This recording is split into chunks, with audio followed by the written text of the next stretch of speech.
This was it. Yeah, Here we go. We are live and on LinkedIn and probably some other places. Hi, Adria. Hi, James. All right. So I couldn't wait to get you here to Bulverde. We met a couple years back at a think tank. Yeah. That was really fun. And surprisingly or not surprisingly, we have had a lot of chances to do stuff like this. Even took a trip to Amsterdam. Yeah. Yeah, that was fun. That was like an acceleration of friendship. It was. For everybody involved. Yeah, it was. Nicole and Carrie too. So for everybody who is able to join us today, if you have comments, if you have questions, today we're going to be talking about all things dementia. So not just the topic of dementia, but the profession, the care economy around dementia. So I know it's really hard to catch shows like this live. So if you are watching this on the rewatch, ask your questions anyway. Adria and I will jump in there and we'll engage with you there. But for those of you who are able to join live, send us your questions. We'll answer as we go. Yeah. So could we start with a little introduction? So yeah, of course. My name's Adria Thompson. I'm a speech language pathologist by background, but I also am the owner of Be Light Care Consulting, which I started in 2021. And mainly what I do is dementia education and training, and forward facing, what I'm known for is making videos on social media about dementia. That's what I'm recognized for probably the most. That's where your face is most recognized. Yeah. So it's been really great to have you here just for the day so far. We've got some other things planned for today. So I definitely want to talk about your experience here. And it's been a while since you've been in a community setting, but that's where you got started. Right? Yeah. So I spent the first 8 years straight out of grad school working in long-term care communities as a speech therapist, providing one-on-one services to any individual who lives in those kind of communities. But a vast majority of my residents who I was sent referrals for, whether it's for cognition, swallowing, or speech-related issues, also had a diagnosis of dementia. Yeah.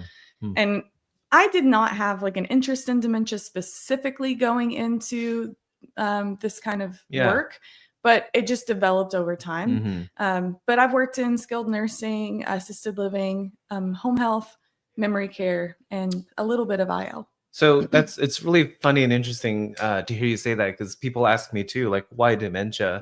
And, I've been in the senior living world for 17 years, and I had no idea I would develop a passion for this. Yeah. If I'm being honest, there are times where I'm like, like I look at other people who have gerontology backgrounds or like dementia as part of like their education. And I'm like, I kind of feel like, what qualifies me to talk about this or to have a business around it? Do you ever feel that yourself? Oh, absolutely. Because you say you're a speech language pathologist, and there's no obvious connection to dementia. Yeah. A lot of people don't even know that SLPs like provide cognitive assessment and treatment. So when you understand that, there's a little bit more understanding. But the majority of times, residents and family members will be like, "Oh, they talk just fine." Yeah, They don't need speech, like they don't need articulation as you imagine children with speech therapy receive. Yeah. So I mean, it's certainly a niche within my, my position as a speech therapist. Yeah. And not many people have dove as deeply as I have that are speech therapists. Yeah. True. I think a lot of people that I look at in the dementia care space, or care influencers or people who are sharing their stories online, I think it certainly is a valid question of why dementia and what qualifies you to be any authoritative voice in the space. But for me, I think about like, why not me, why not you? Just like any new knowledge set that you gain, I think it really matters more of like, why did it grab a hold of your heart, you know? Because we can add knowledge and skill to anything that we have an interest in. So is there a story for you? Yeah. Well, I wanted to say something that reminded me of what you were just describing, is like, a lot of times people want a credential. Yes. And at the beginning of like building my business, I sought out a credential to kind of set me apart and also be the explanation of why me, which for me, I got the certified dementia practitioner certification. And then I went on to get the certified dementia Montessori care professional. I think that's what it is. And purely like, I felt like I already, like, I had pursued a lot of continuing education around the area of dementia in the world of speech language pathology.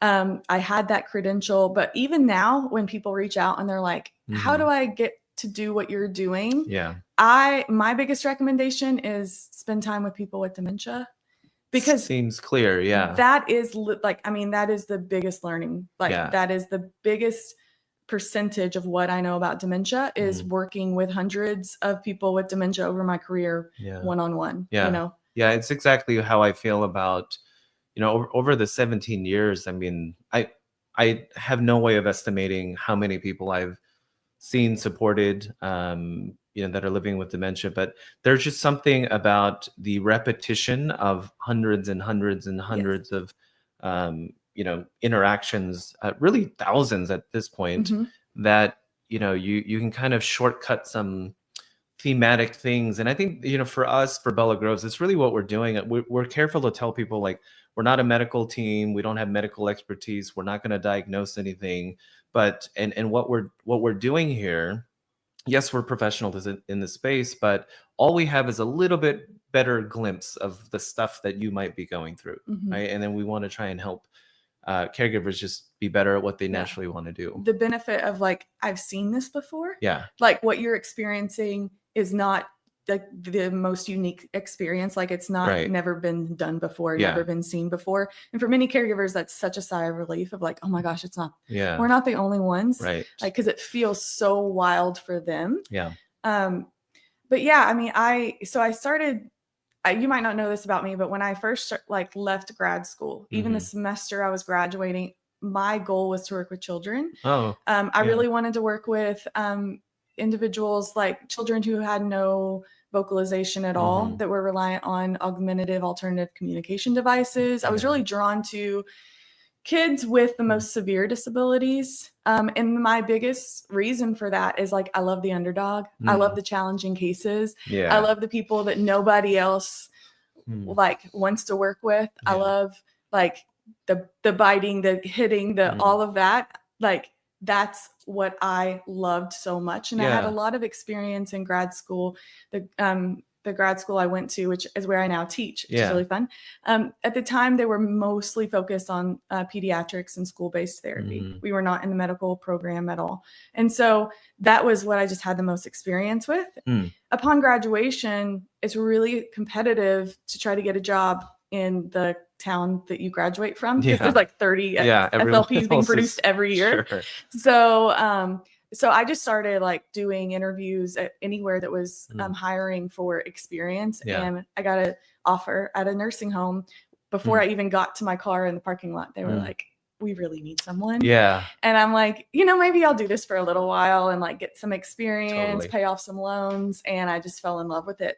But it's the same thing. Like, those where I thought the underdog. The underdog, like the challenging cases, the ones where, like, there's to be an advocate for someone. I started finding that in the dementia population within the geriatric population I was caring for. Yeah. You know, I think a lot more of us in the profession have an origin story like this, that I try to help people, or I don't know, I encourage people to stop saying things like, I stumbled into it, or I didn't, you know, because I think while elements of that certainly may feel true to a lot of people, I think there's a danger in our profession, in the industry, by, like, keep telling people, like, oh, I stumbled into it, I didn't mean to do it. And but, you know, if you think about it, that's true for anything. That's true for, like, relationships, or why you got into pickleball, right? It's like you didn't mean to do it. So I think prefacing that in our profession all the time actually devalues a little bit of, like, people's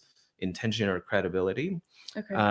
So, like, I hope that in the industry, as people start introducing themselves of, how'd you get into this field, maybe we skip past, like, you know, I didn't mean to find senior living found me. It's like, okay, let's assume everybody has a story like that. And if we can get to, like, well, here's the thing I'm really passionate about, like, right now, you know? And as I say that, I'm going to tell my origin story. You stumbled upon it, I stumbled upon it. But, you know, I think the thing in that story, though, is what made you like fall in love with like you, the underdog, right? So that's a big part of your story. And for me, like a lot of our peers, I think, senior living does sneak up a little bit in terms of it's something that you try and don't realize like, okay, I'm made for this. I'm kind of built for this. And so in dementia care in particular, I think there's a bit of nervousness that people have about like what qualifies me to try. Yeah. But I think if you have a sincere interest in your learning and your gut instinct is I want to share what I'm learning, then you're probably qualified to do this. Yeah. Yeah. Which is interesting that you word it like that. I've never kind of even considered how stumbling, like that whole storyline, what that can do to the senior living industry. But I instinctively kind of felt that in the naming of my business, Be Light. I always say there's like three meanings of the word light. I want to light the path that often feels dark with education. I want to lighten the load or like the heaviness that people feel. And I want to light or spark an interest in younger people to choose to be in the field of dementia care. Totally. And like, I think that is important. Like, and like I said, I haven't necessarily considered the way you just described that, but there was something about the word choose that felt really powerful to me. Yeah. Is that we need more people to choose intentionally to be in this field, which requires more awareness, which is also what I'm doing, that like this is a field that exists and it's a place that, I'm sure you experience this too, but friends or family who don't really understand what it's like to be in these walls, they're like, oh, isn't that so sad? It's the aw shucks kind of like that is so good for sweet you. that you do that. And it's like, no, actually it's like, I have so much fun. Like there's so much purpose. Like, of course there's moments of like that are hard, but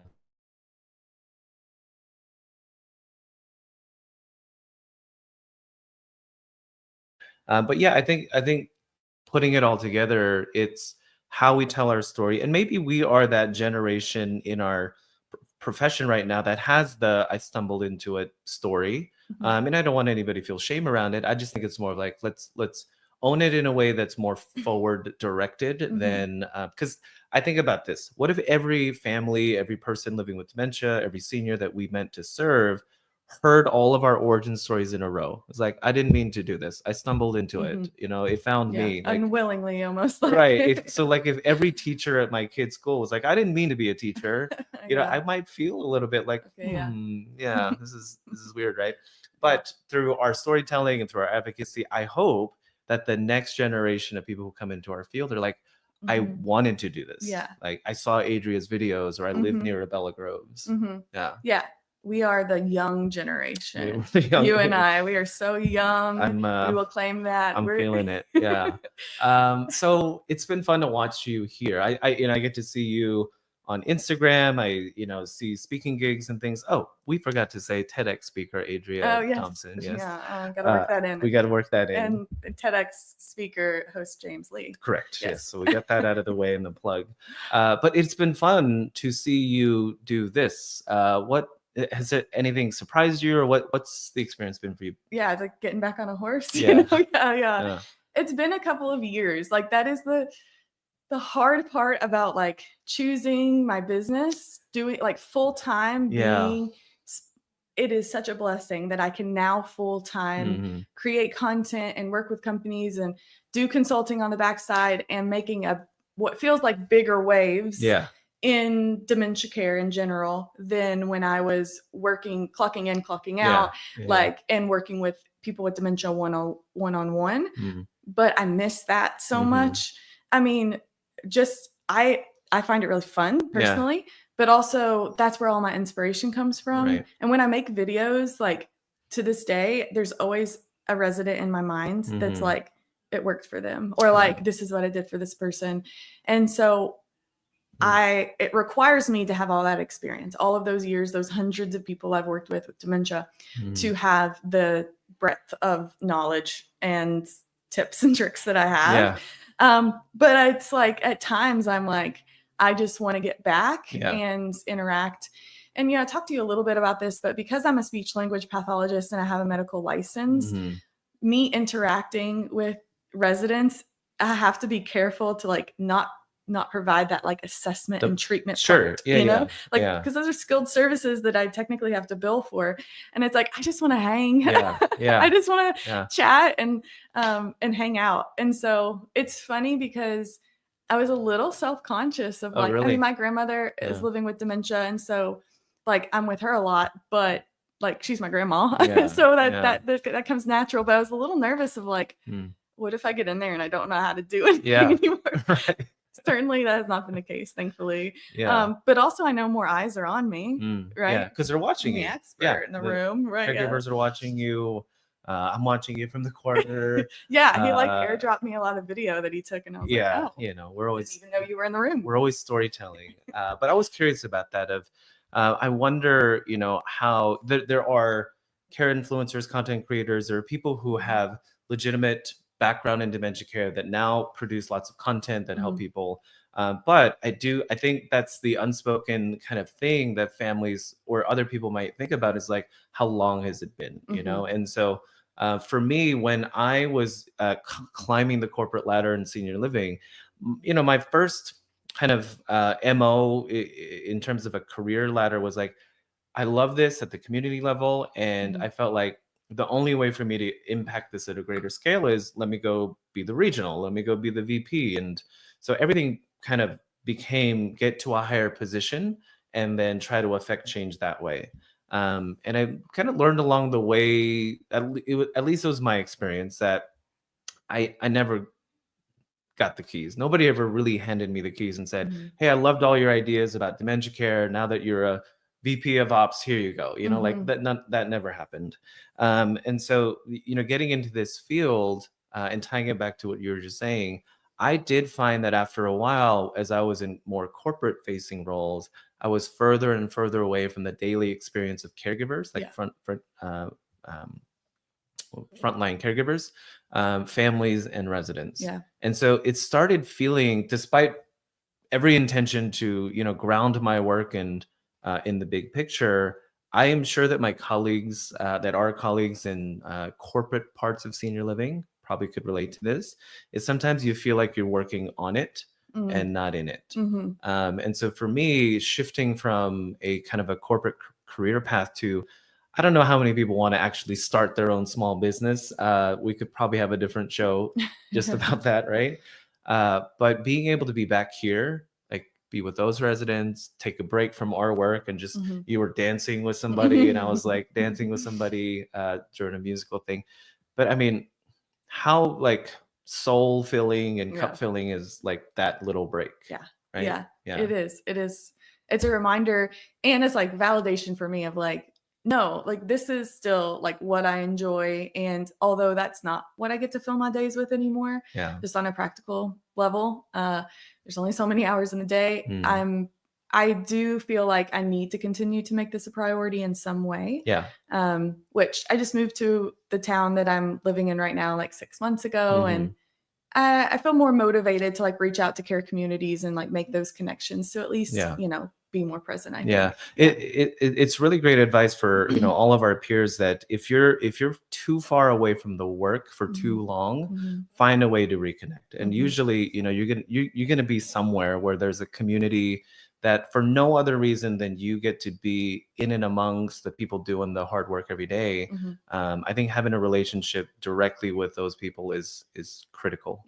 For our work. Which it's funny because like you and I, from my understanding, we've never taken like the same course. We've never done like dementia trainings together. But there was a moment yesterday where we were walking with the lady, and we simultaneously at the same time did like a little swoop on her arm and grasped her under to like support her as she was walking. And it looked like it was like synchronized movements. There is something really interesting about that of like, I think when you learn, you know, like sound, you know, dementia care principles, it was so natural to us, obviously, that we did that. And what even was the timing, even the timing of it, when to do it. And I noticed like when we were crossing the threshold of the doors, like you and I, it really was like synchronized swimming. We didn't signal each other for anything. It was just like, okay, like we're about to cross, one of us is moving to the front, you know, and it was really this dance of dementia care that was pretty cool.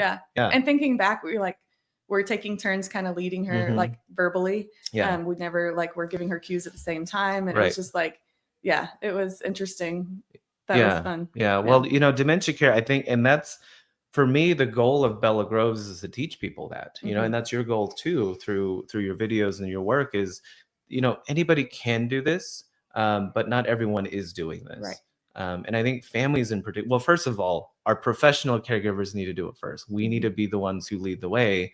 But second, that needs to be a demonstration and proof to other families that, or caregivers, personal caregivers, you can do this too. Here's just the way to do that. I think modeling is the best way to teach. I mean, you can certainly, and that goes back to what we were talking about earlier. You can take as many CEUs as you want. You can get the certifications, but at the end of the day, you have to like work with people with dementia to see it come to life. And like yesterday, there was like on the fire alarm, like not the fire alarm wasn't going on, but there was like a panel tone. had a beep. Yeah, it had a beep for a few seconds. And from across the room, I saw one of the women, like, you know, kind of, she was like, what is that? And she started to stand up. And I went over and, you know, it was like that, just mirroring her energy. It's so annoying. Like, oh my gosh. Like we have, and then when it was stopped, I was like, whew. Yeah. Thank goodness that's over, knowing that I need to kind of get her out of that fight or flight mode. And so I got her to sit down and I was saying like, shoo, I'm so glad that's over. I'm going to lean back and relax. And she was like sitting on the edge of her seat, like still. Yeah. And it was probably still like a good 30 to 60 seconds after that she was watching me, and then slowly she starts leaning back and she put her head back and relaxed. And I didn't know anyone was watching, but one of your staff later was like, I noticed that you never told her to lean back or like to calm down or anything. Like you never instructed her, you just showed her. And I was like, oh yeah. That's what I was doing. It's ingrained in you. And I think that's the thing about showing, like the work that you and I have that's common is we need to be able to distill it and then explain it, you know, to other people. It's like if you go over to somebody's house and they cook a great meal for you, great, but can they tell you why it was a great meal? Can they instruct somebody else on like, here are the fundamentals or the steps of that? So like, it's such a subtly brilliant example here of like dementia care is like I talk more in terms of safety than confusion. So when we're teaching our caregivers about, you know, good dementia care, one of the principles I try to teach to reframe is most of us are going to inherently think this is about confusion. So in that moment when there's a beep, most people are going to they're going to respond with an explanation. That's just a fire panel. Everything, don't worry. Right. But safety is more recognizing, empathetically realizing, okay, she's concerned. I'm going to join her in her concern. Right. And so now we are facing whatever this, you know, new change is, and then we're going to go through it together. It's brilliant. It's beautiful. But so many people don't know that. So many people don't have that instinct. And it's hard. Like looking back, I've never really made a video instructing how to do that. Because it's such a nuance, and it is the difference between taking classes, getting certifications, and being with people with dementia. There's so much like for me, when I put content out on LinkedIn or wherever about like, here's some tips or here's some things, it literally is just because that morning or that day, something happened that triggered, oh, you know, this would be helpful for somebody else to know. So like we had so many activities yesterday and they were just kind of naturally happening as they do here, which is great. But then I realized, oh, you know, we get asked all the time, you know, my mom or my dad, they're just not interested in activities anymore, right? Activities. So, you know, but I realized, well, we have to reframe it. It's not necessarily interest. It's, you know, it may be their prefrontal cortex has changes with how to make decisions and how to plan. And so it's not about interest. It's about like self-starting, right? And I think when we are training our caregivers to rethink that, like, oh, okay, so because if you just assumed it was about confusion or they didn't have an interest, you're just going to keep goading them to be like, this is going to be so much fun, you know? But there's so much nuance to it, and you're just trying to blend in real time, like a little bit of this, a little bit of this, a little bit of this, and this is how I'm going to help somebody. One thing I noticed about being here yesterday was, and one of your staff verbally like kind of put this in words for what I was seeing, which is like, my favorite thing to do here is just to do life with people. Oh yeah. And like she was like talking about how the activity, a lot of times, yes, there are some structured. I saw some like Mexican bingo going on, and like some they were like introducing Spanish words and things like that too. So there was some structure there, and of course you had an entertainer, like a musician that came. But at the same time, like there were so many times that was like, hey, I'm gonna, like, me and so resident, we're gonna go next door and get some ice, or like, hey, we're the three of us are gonna go get the eggs from the chickens, which you have chickens. We have chickens. So that's fun. Yeah. But it was just like constantly throughout the day, like the task or like the activity was doing the things that you naturally have to do anyways for life. Yeah. And one of your staff said, like, I use my own rhythms to kind of prompt me to, like, if I feel thirsty, then I'm like, oh, like everyone around me, like, let's drink some water. They might be too. If I have to go to the bathroom, then like, hey, let's go to the bathroom. Like, you can go first, you know, and like, it's so simple, but that is what makes a day. It's not like 2 o'clock, 3 o'clock, 4 o'clock. This is the like, here's the thing. Like, it's so structured like that. And it felt like a different flow than I've experienced in other communities I've been in. Yeah, it's cool to hear other people's like views of those things happening, because for us it's every day now, and I really have to be consciously aware of like, what are people doing or not doing, and how do I gently guide, because the path of education is not a like, here's my task list, go complete it, you did it or you didn't do it. And I think unfortunately that's the procedural like approach that a lot of care plans in dementia care have, right? Here's the care plan for ADLs, here's our list of activities, perform them, right? But what we're doing here is trying to teach people that very thing of like, what are the natural rhythms of the day, and how do you go with the flow? That's the name of our dementia care methodology. I didn't mean to work that into conversation. It just happened. Much like yesterday when I very first arrived here, there was someone standing outside asking to work here. That's true. And I was like, did you hire an actor to be like, people are busting down the doors to work here? Yeah, we planted Chris there. We actually hired him, by the way. Oh, good. He did a great job. You seem nice. Well, yeah. So what else surprised? I guess instead of what else surprised you, you know, you got to hang out with residents, you got to meet a few family members, you saw volunteers, you talked to team members here. If you could pick out some things that you feel like, man, I wish this is how most dementia care communities did it, did any kind of stand out to you? There was like a small moment with one of your staff. Give her a shout out. Yeah, Rebecca. Totally. Yeah. Rebecca, Air Force. She came over to actually the resident who I was like getting her to relax, and a little while after it was time for dinner, and she brought over her wheelchair and was cueing her to stand up and turn and sit in the chair. And the woman stood up and she looked at the chair, and then she sat right back down on the couch where she was.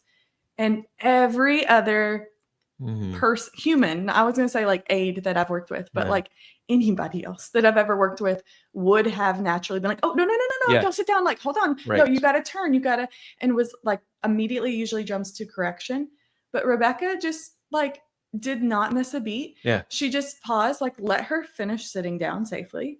Then Rebecca sat in the wheelchair and almost restarted the conversation from the beginning, which is, you know, I'm hungry. Like, I think we're having chicken. How do you feel about chicken? Yeah. You know, and at a much slower pace than that. But she was just like kind of, you know, getting her to agree to eat again, and was like, why don't you join me? Yeah. And then made a few modifications to where she waited till that woman stood up and then made a few steps before cueing her to sit, where she was away from the couch. Such a simple thing, but I've never seen a caregiver not correct a movement like that. Yeah. And I'm thinking about so many times when I've trained caregivers before, where they always say like, that'll take too much time. Yes. Right. And that's very much an excuse that she could have used in that moment, where it's like getting her, like, allowing her to sit back down on the couch was then adding time to this whole interaction. Right. But if we were realistic, knowing this resident, I got to work with her quite a bit yesterday.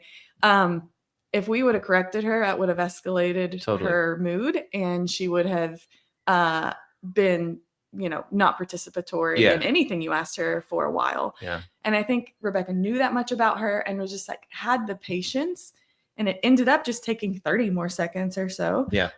But she just allowed her to sit down.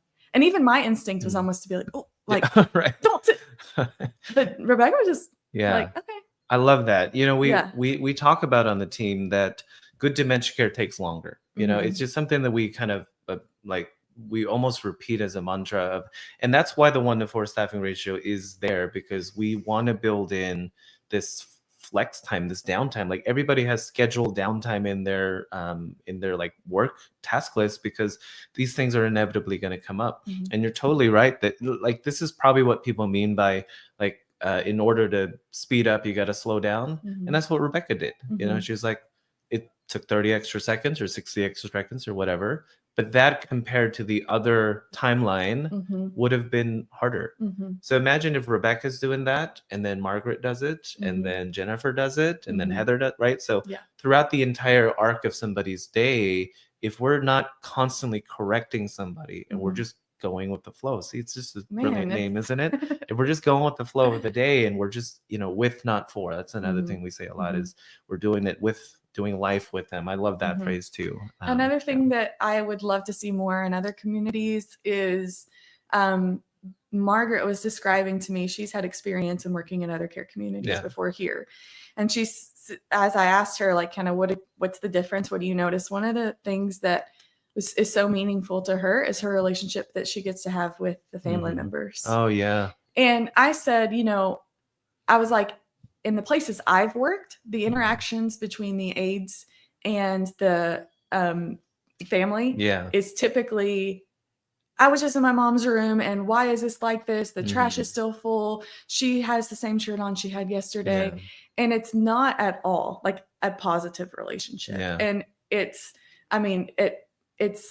tough for the family. Yeah. It's tough for the care staff. But she says here, like, there's a confidence level that people are taken care of, so that they come in and they get to spend time with their loved ones, but also they get to build relationships with the people who are caring for them. Yeah. And you told me a little bit about one of your volunteers and how much she valued your staff's time. Yeah. Yeah. That's a pretty incredible story, right? So Emily, her mom lived with us for a pretty short period of time. It ended up being probably around 3 months. And then 5 or 6 months later, we heard back from Emily, and she said, she had always said from the beginning, like, when I'm ready, I'd love to come back. I'd love to volunteer, things like that. Mm-hmm. And then she did. She came back 5 months later, and we asked her what she wanted to do. And most volunteers, when they come into settings like this, they want to, I don't know how to say this, but the spirit is good. But a lot of volunteers, when they enter spaces like this, they have a misconception about what it is they're coming into. So it's like they have a conception of a really, really sad place where people are lonely, and I need to come in and I need to lift their spirits, which is well intended, and it's in good spirit. And unfortunately, for a lot of memory care, dementia care spaces, maybe that's the reality. So volunteers usually don't have a lot of direction. When Emily came back in, she said, I would like to do like housekeeping. I'd like to clean the floors. I'd like to wash the dishes. Or like, I was surprised by that, honestly. I said, why? That's wild. And she said, the thing that was most important to me as a daughter here was the relationship I got to see between my mom and your staff. And so I want to take the stuff that keeps them from doing that. Mm-hmm. And so for like the next 3 or 4 months, when Emily came in, like she just like somebody might have thought she was just our housekeeper or dishwasher. And she did that over and over and over. And I thought that was so beautiful. And the way that her story has continued now, she's been a volunteer here like 4 times as long as she was a client here. And now she's the volunteer coordinator. Yeah. That's so cool. Yeah. I mean, several of your volunteers do not have family members who are living anymore or living here, you know, like, which is wild, because you would think that this would be a place they wouldn't want to come back to. Yeah. But that speaks a lot, I think. Yeah, there's a lot here that I'm really grateful for. But I hope that the outcome of all of this is that we're doing the work, and then we have to share the work. Right? We have to share the stories. We have to share what's possible. And so our tagline, Unconditional Joy, is really it's meant to be that kind of reinforcing light. Be the light, right? It works into things it works too. that way too. But it is meant to reinforce to people like, maybe I thought about this the wrong way. Yeah. And if I thought about this the wrong way, maybe somebody who's coming up behind me, if I can help them to change that perspective. So Emily and the other volunteers, Margaret, Rebecca, all the team members here, their hearts are changed, their perspectives are changed, and they are the best walking billboards, not just for Bella Groves, but dementia, and dementia care, which is, I think, if more dementia care communities were the beacon of that message, I think we'd be doing a lot better. Well, I feel like Unconditional Joy is a great marketing technique, right? And I think, but the fact that, okay, I've worked in a lot of places that have dementia training. I've been a part of creating a dementia program. Yes. And in the midst of working, like training others in this dementia program that I was a part of creating, and I had a lot of meetings about, my main concern is how are we implementing this? How are we making sure that people are actually using it, that are being true to the message, true to the the techniques and things like that. But that's what I was coming into these meetings, and they were like, kind of like, how are we going to market this? Totally. Like, how are we? So we're going to, put this on our flyers, and like, let's do these photo ops. We're getting into it, Adria. Okay, we're doing it. So I mean, and I would see marketing of this program. I was like, myself and an OT created it together, and on the back end, I know. It's not happening yet. First of all, like the majority of the company hasn't even been trained on it. Yeah. But we are going full steam ahead, and this is like we're using this to bring people in. And so there's such a difference.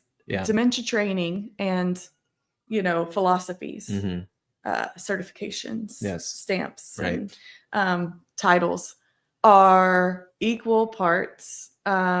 Well, I guess my question is, do you see this being used as a marketing technique, and also equally seeing it as an opportunity to actually change the quality of care that's happening and improve the lives of people with dementia? You told me about Go with the Flow over the last couple of years. You've like described it to me, and what a relief, honestly, that I felt that I could come here and hear your staff like they talk about like the improv section, like the like flexibility and all of these different concepts that I've heard from you, right? Which of course you're going to be passionate about. Of course I'm going to say it. Of course you're going to like have the right terminology. But what a relief that I'm actually hearing that they understand what it is and they're like referencing it. Yeah. So kudos, because that's a hard balance between marketing it, which you also are doing well, but also implementing it. Yeah. It is definitely a tricky balance. And this is the thing I mean of head and heart. So, like I know there's a lot of phrases around like my content and like, I guess just who I am that like constantly repeat. And part of that is just smart branding, marketing. It's all very decided, purposeful stuff, right? Yeah. But at the end of the day, you have to live it. Otherwise, marketing is just glitter and not real substance. So head and heart means this very thing. It's like you are marketing. And this is what I believe about marketing. Marketing is probably one of the most important functions of any business when it's done well and authentically. So marketing has to be the storytelling arm of your vision. And it always has to kind of circle back to, I believe that what we should be telling other people is the proof, right? And that's what marketing is. Like customers want to see proof of concept, or they want to see social proof. So if they see an engagement or a like or a forward or something or a reshare that you do, what that is it's marketing. It's the response of marketing saying, oh, I like this, I'm going to share it. And so good marketing is just facilitating that word of mouth. So what we want to be able to do is when we come up with phrases like unconditional joy or love is greater than dementia, we say that a lot too. What we want to do is we just want to give people the term for the feeling that they had, the change perspective that they had, and then facilitate that word of mouth. Okay. Yeah. Yeah. So I think good marketing, good business practices, like they all have a place in our industry. And I think to our detriment, too many people have swayed far too much in just heart or far too much in just head. It's all business. It's all like, here's the ROI, here's the percentage point. Or it is also all just story and stuff without the business part of it. So I think when you blend the two, that's where some of this magic happens. Yeah. And I'm so relieved that somebody who's heard all of these things. Yeah. Okay, so earlier you were talking about how sometimes you get nervous of like, okay, am I going to be discovered? I always have that feeling when people like know about me or know about Bella Groves and they come for a visit. Yeah. There's a part of me like, oh my God, I hope we're not, found as a fraud or anything. Yeah. But I know what happens here. So I'm always excited to bring people. And I will say, I know that you didn't like set your staff up because some of them were like, who are you? Right. Why are you here? Yeah. I did try to tell people like, hey, Adria's going to be here, but it is. Yeah. So evidence there wasn't a ruse, or they're really good actors. I don't know. Yeah, one of the two. Maybe we just hired actors. I want to, because we got a lot to do today. You got more time with staff and residents and some families. And then you have a support group that you're going to lead with us in our community. So our support group has been a really wonderful, part of our storytelling. So it is part marketing because now they're telling the story of Bella Groves. But really what it is it's a growing service where people have found like their other people. And so I'm curious how you're feeling going into leading a support group today. Yeah. So earlier when I said like, I haven't had the opportunity to interact with individuals with dementia in care communities like this. I get lots of practice working with caregivers. Yeah, I'm sure. So that is one area where I feel very fresh. Yeah. So it's interesting though, because when I was working in care communities, it was like the individuals with dementia was like where I was spending 95% of my time. And any interactions with caregivers was essentially just like, hi, this is Adria. I'm the speech therapist. I have a referral for your mom. Like, do you consent to my treatment? Like that honestly was my only interactions with caregivers. And so it's been the last couple of years, I've fully flipped upside down as far as like the amount of time that is spent with caregivers. So I'm excited about that. I am excited too that you kind of have given me the flexibility to kind of just do like a Q&A session so that I didn't have to like prepare slides and bullet points and things like that. Because that's my favorite thing. I really want it to just our conversations to be as functional and like helpful for the specific individuals in the room with me. So I have a few things prepared in case no questions come up, but I hope for a lively conversation. Well, I want to end this episode with kind of future state, what we hope happens. And so I think it's a neat opportunity for us to think about where's all of this going, what do we hope we get to see? So, we talked plenty about what we're doing here at Bella Groves and but I'm curious about you. You've chosen a lot of different avenues, you're testing some things, you're experimenting with things. So for you, Adria Thompson, what is the future state when it comes to dementia care, that you hope that you're putting your entry into that change? Yeah. I think I want to be proof that education is really powerful. It raises awareness.